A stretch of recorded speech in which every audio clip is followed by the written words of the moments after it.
Salut à tous et à toutes, c'est Alex Akabueka. Sans Kevin cette fois, puisque Kevin, à l'heure où on se parle, dort. Enfin, à l'heure où on se parle, peut-être pas, mais à l'heure où je parle, oui. Et du coup, je suis avec Kevin. C'est très compliqué à comprendre comme phrase. Salut tout le monde. Donc, euh, donc Kevin, donc pas d'Akabueka, vous l'aurez compris. Donc pas Robin. Donc Kevin, Kevin de son vrai nom, Kevin. Voilà, tout simplement. Donc bonsoir Kevin. Bonsoir Alex. Et on est donc là pour vous parler de Night of Champions 2015, bien sûr. Ce fut logique. Et on va donc commencer par le match du pré-show qui opposait Stardust et l'Ascension, donc The Comics Wasteland, là, contre les Lucha Dragon et Et Neville. Neville. Exactement. Qui a été gagné donc par Stardust et l'Ascension. Donc dans un match plutôt bon, surtout de par le fait que c'était dans le pré-show. Très chaud. Dans le kick-off, voilà. Mais ce qui malheureusement nous a fait du coup perdre tous les deux, même tous les trois, si Kevin n'est pas là, tous les La trois notre théorie. pronostic. Voilà. Donc que dire de plus. Il y a une suite à Raw, mais bon, est-ce qu'il y aura une suite réelle, disons? Enfin, j'espère, parce que sinon je sais pas ce qu'ils vont pouvoir leur mettre d'autre à ces six là. Enfin, si, Sachant que j'ai pas vu Raw, je pourrais pas trop parler de suite par rapport à Night of Champions. Je te laisse voir avec. Je te laisse voir tout seul en fait, pour les suites. enfin, en tout cas pour la suite dans un ordre général, disons, je sais pas trop ce qu'ils pourraient faire d'autre que cette rivalité en fait. Enfin, pour Lucha Dragon, si, mais pour Stardust surtout, je sais pas trop ce qu'ils pourraient faire de Stardust parce que je vois pas en rivalité par exemple. Par exemple, une rivalité pour le titre pour Stardust, ça va être compliqué. Une rivalité avec Owens, ou avec Cena et Rollins, je pense même pas, mais avec Cena c'est impossible, c'est injustifiable. Tout à l'heure sur Facebook, j'ai vu quelque chose où il y avait Stardust, donc une photo de Stardust avec l'Ascension. Donc je sais pas, on dirait qu'ils se rapprochent. Peut-être un trio. Je sais pas trop. De quoi? De Stardust et Ascension? Ouais. Ah bah c'est. Kevin, ça va? T'es loin, non? Loin? Enfin, c'est peut-être un peu pour ça qu'il faisait équipe à Night of Champions, non? Oui. Non, mais moi je pensais que ça allait être vraiment vite fait quand même. Ah, tu pensais que c'était pour un match, quoi. Bah ouais, parce que moi, comme je t'ai dit, les shows Raw SmackDown, j'avais pas du tout suivi depuis je sais pas combien de temps, donc j'ai cru que c'était un match organisé, tu sais. J'avais pas du tout que ça allait rester. Eh ben en fait c'est alors en fait c'est plus ça du côté de Neville et Lucha Dragon en fait. D'accord. Alors que ouais, Ok, parce que Stardust, j'ai pas du Connor et tout Victor suivi. c'est plus formé disons, c'est plus fait quoi. C'est plus vraiment équipe alors que Neville et ouais voilà c'est plus Stardust et Ascension c'est équipe alors que Neville et Lucha Dragon c'est plus comment on appelle ça alliance. D'accord. Bon, mais j'avais pas du tout suivi. Ben voilà. Bon maintenant je pense que du coup Neville et Lucha Dragon ça va faire pareil que Stardust et Ascension. Enfin j'espère sinon Neville il se retrouve tout seul avec une absence totale de push. Donc voilà, je pense qu'on a assez fait le tour pour ce pré-show. Enfin, ce match du pré-show, après le pré-show en général, ça sert à rien d'en parler, puisque il n'y a rien eu de spécial. Donc on peut passer au match intercontinental. Exactement, qui opposait Ryback à Kevin Owens, et qui a été gagné par Kevin Owens, et qui m'a fait gagner mon pronostic. Félicitations. Merci. Je crois que tu avais dit pareil, non? Je ne sais plus. Ouais, ouais. Il me semble qu'on avait dit tous les trois pareil. Donc on y est. Non, Robin avait dit Ryback, je crois. Si je ne me trompe pas. Mais bon, en tout cas, Ryback Owens a gagné dans un match plutôt, on va dire, compliqué, puisque quand même, niveau type de catch, c'est pas tout à fait la même chose. Mais malgré le fait qu'il soit compliqué, il était tout de même très bon. Et on a hâte de voir la suite d'ailleurs. Alors oui, il a été bon pendant tout le match. Il a quand même eu de petites difficultés en début de match, mais il a su terminer le match en sa faveur. Exactement. Il Bon, a en vrai, su ça se gagner. finit sur un petit paquet, ce qui nous donne encore plus envie d'avoir une suite euh, qui se finirait pas à la loyale, parce que un petit paquet, c'est quand même c'est un petit paquet. Il faut vraiment trouver un autre terme pour ce truc. Un roll-up. Euh, un roll-up qui aurait pu se. Enfin, vous avez compris ce que je voulais dire. En version pas buggée. Je vais juste à préciser un truc, puisqu'on est dans ce match. mon petit coup de gueule, c'est que dans ce show, il n'y avait pas Cesaro. Je tenais à le préciser quand même. Ouais, c'est vrai. Cesaro, Le Miz et Big Show étaient absents du show. Bon, il y a d'autres gens, mais bon, je veux dire, ça a étonné personne que le Godfather ne soit pas dans le show. C'est le premier exemple qui m'est venu. Hein.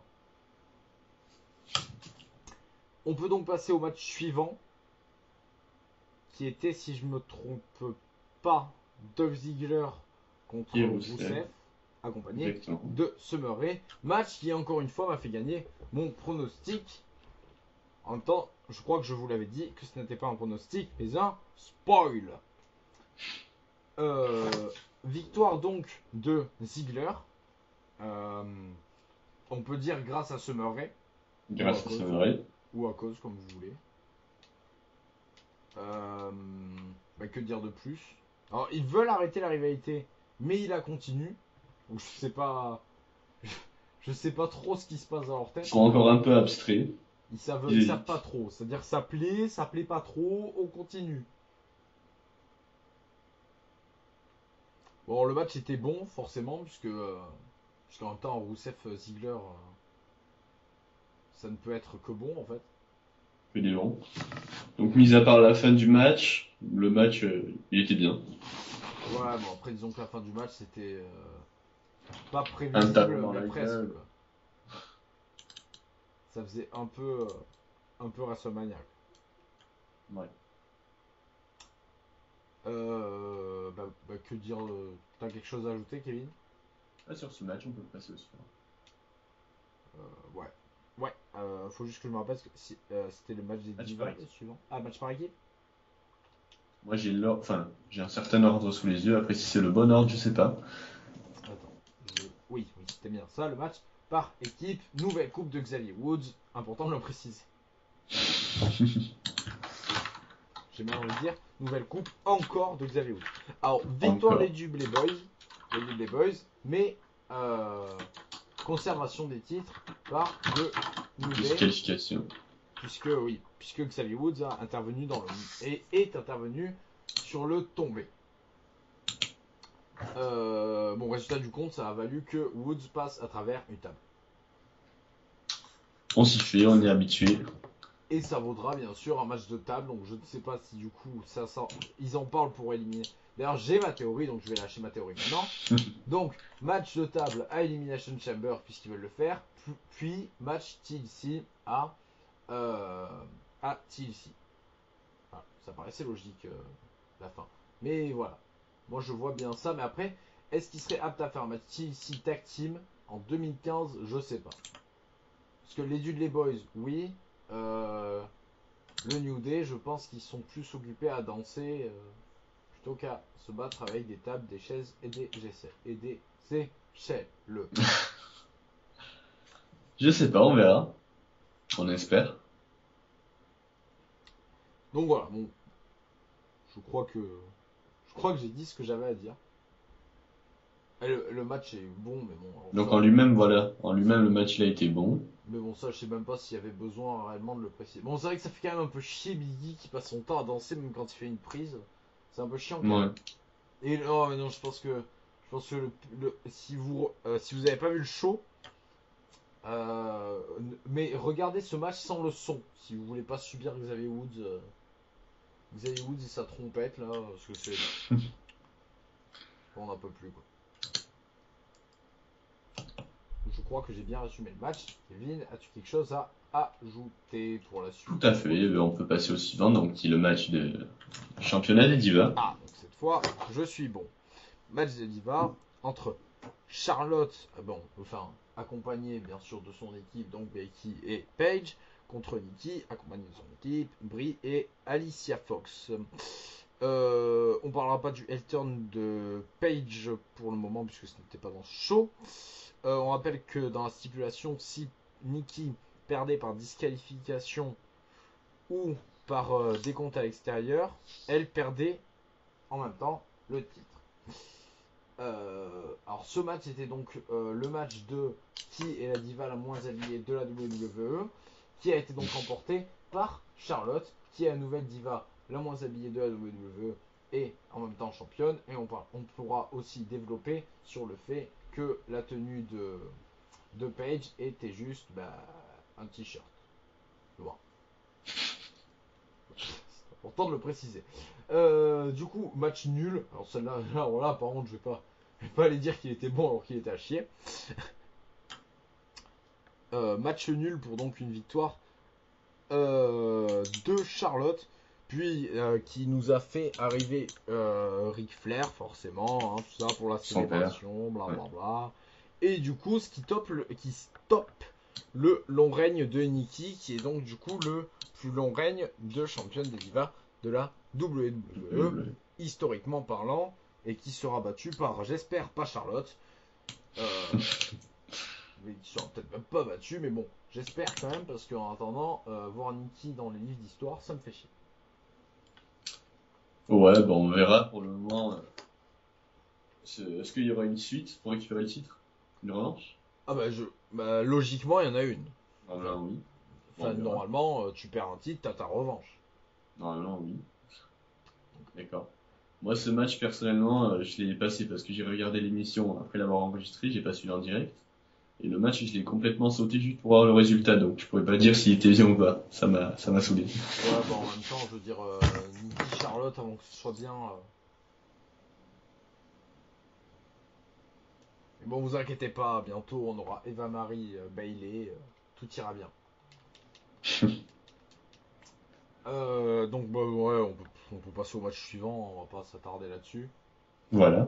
Bah, si, ouais, on peut dire que. Mais moi, je vois bien, pour Hell in a Cell, je vois bien un triple threat, du coup, Paige, Nikki, Charlotte. Charlotte, ou même un Fatal 4-Way, Paige, Nikki, Charlotte et Sacha ou Naomi, je sais pas. Non, Sacha, ça m'étonnerait, puisqu'elle est encore dans la course au titre NXT. Mais donc, peut-être, ouais.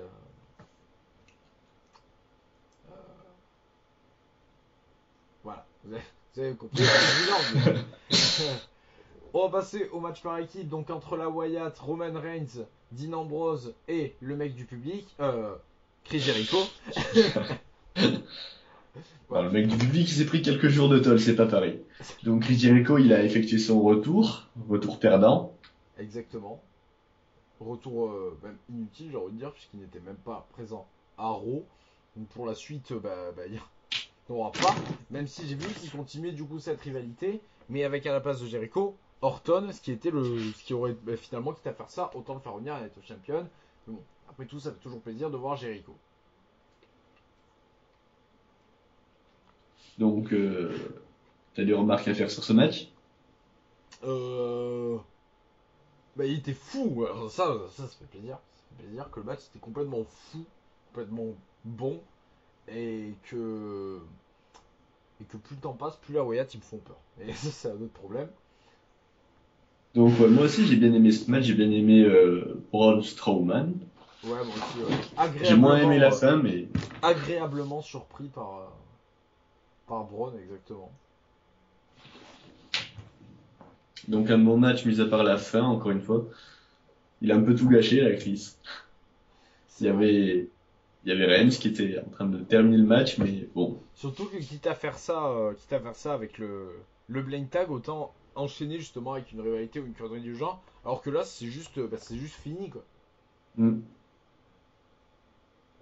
Ouais, très agréablement surpris par Braun Strowman là.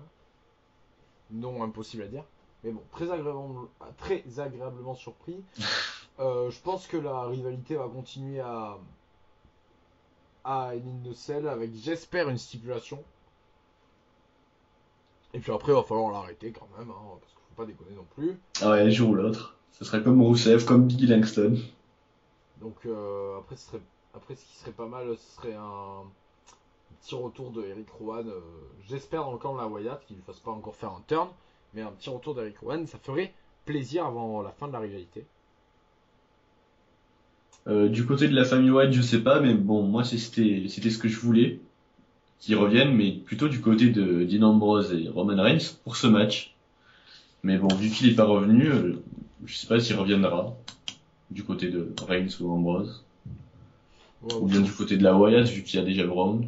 Ouais, moi j'aimerais bien qu'ils reviennent du côté de la Wyatt parce que ça me Je fait sais chier en pas. fait les turns constants, c'est un peu lourd quoi. J'ai pas envie que Eric Rowan il devienne le nouveau Big Show. Il faut le sauver. Je suis Rowan. Exactement, je suis Eric. Quelque chose à dire en plus? Non, donc je pense que c'est tout pour ce match. On peut passer au suivant, donc qui était le match Seth Rollins contre John Cena. Exactement, avec donc une victoire de Cena. Cena sucks. C'est son nouveau blaze. Cena donc qui a remporté ce match. Que dire? C'était du Cena Rollins en fait. Il n'y a rien de spécial. Il n'y a rien Rien de nouveau. y a rien, ouais, rien d'accès. Bon, on peut parler en fait du fait que Cena en fait a été gentil avec Sting puisqu'il a placé un attitude adjustment à Rollins à la fin après le match. Bon, on peut parler de l'après-match, donc où il a bien aidé Sting, qui n'a pas su profiter de cette aide. Donc du coup on peut juste dire que Cena a gagné en fait hein, et que du coup moi personnellement j'en suis content puisque ça nous prouve qu'ils ne vont pas encore unifier des titres parce que ça aurait commencé à me faire royalement chier. Je tenais à le préciser. Quelque chose à ajouter là-dessus. Ah oui, la question se pose, est-ce que Cena va reprendre les Open Challenge? Je vous donne ma réponse, j'en sais rien. Je pense que oui. Ça m'est logique. Après, bon, on verra. Ça n'a pas grand intérêt non plus, vu que bon, il perdra jamais son titre sur un Open Challenge. Mais c'est toujours pas des bons matchs, mais ça peut être des bons matchs, comme Neville Cena, par exemple. Mais donc ça fait du bien d'avoir un match pour le titre à chaque row, quoi. Ça fait plaisir.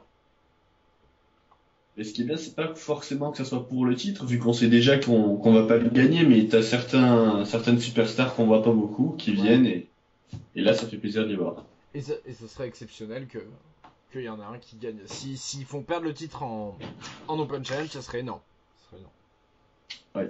Après, si c'est pour nous amener une rivalité comme il y avait avec Owens, moi ça me va. Hein. Franchement, un petit débarquement de Samoa Joe, moi ça me ferait plaisir. Hein. Je prends. Hein, Donc voilà.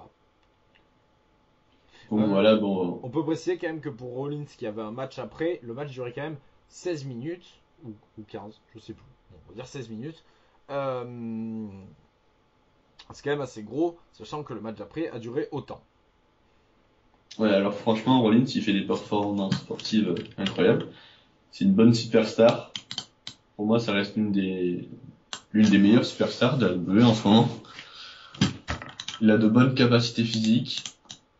Pour moi, Il c'est fait, pour moi, c'est clairement le nouveau Jeff. Hein. Je vois pas ce qui l'en empêche de l'être. ouais, Enfin, Rollins, il a déjà plus rien à prouver de toute façon. il fait des figures, il fait le spectacle, capacité physique, donc il est bien parti. Il vend du rêve. Il vend du rêve et on va enchaîner avec toujours Rollins, mais cette fois face à Sting. Sting. Et cette fois, il a fait ce qu'il aurait pu faire de mieux, c'est-à-dire nous blesser Sting sur sa powerbomb. Bon, je sais pas à qui en vouloir, je sais pas si on peut en vouloir à quelqu'un. De toute façon, hein, Sting n'a pas fait exprès de se blesser. Mais ce qui a dû donc écourter le match, donc on ne saura jamais si Sting ou Rollins devait gagner. Mais résultat, c'est Rollins qui a gagné. Puis enchaînement avec débarquement Sheamus pour le cash, mais retour de Kane qui empêche cela en plaçant un chokeslam à Sur Rollins, Rollins puis, et un Jockstein puis sur Sheamus, sur puis Sheamus. un tombstone sur Rollins. Si je me trompe pas, c'est ça. C'est ça. Et donc du coup, bilan, blessure de Sting, pas de cash, victoire de Rollins, retour de Kane. Un bon petit résumé, donc voilà, c'est tout ce qui s'est passé, en gros. Alors du coup, ma petite théorie, hein. C'est parti. Et si cette théorie n'a pas lieu, je pense que ça va mal se passer. Rollins Kane en Hell in a Cell match. C'est obligatoire pour moi. Bon, on espère que ce serait un bon match. Ah, complètement. Et si ça arrive pas, ça veut dire que Sheamus a cash et qu'on a un Sheamus Kane en Hell in a Cell match, ce qui me va aussi complètement. Tant que Kane est dans Hell in a Cell match, ça Voilà, te va. c'est-à-dire que si Kane n'est pas dans un Hell in a Cell match à Hell in a Cell, c'est qu'il y a un problème. D'ailleurs, on n'a pas parlé d'un truc, c'est que dans ce show, on a eu l'annonce d'un Undertaker Brock Lesnar, ou Brock Lesnar comme vous voulez. Oula, Brock Lesnar. Brock Lesnar.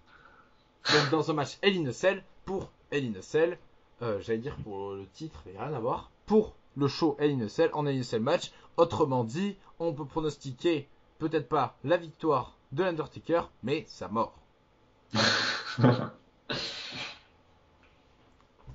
Le pauvre Taker, ils lui font vraiment prendre cher.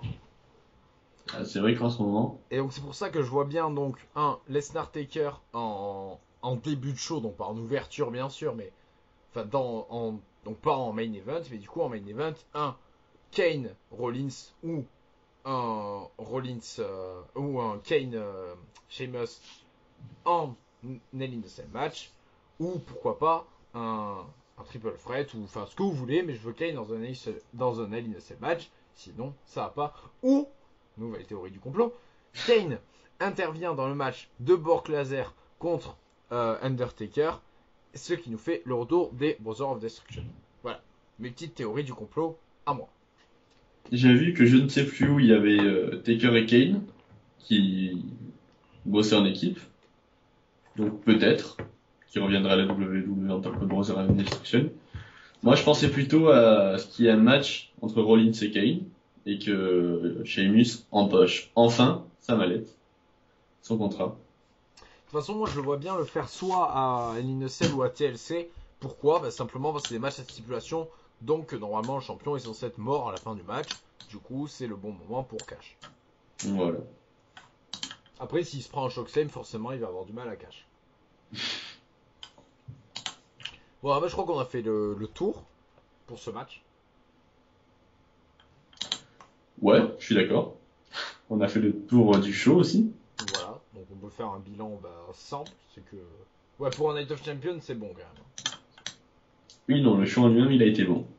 Surtout que, comme on l'avait comparé dans la preview, en même temps par rapport au 2014.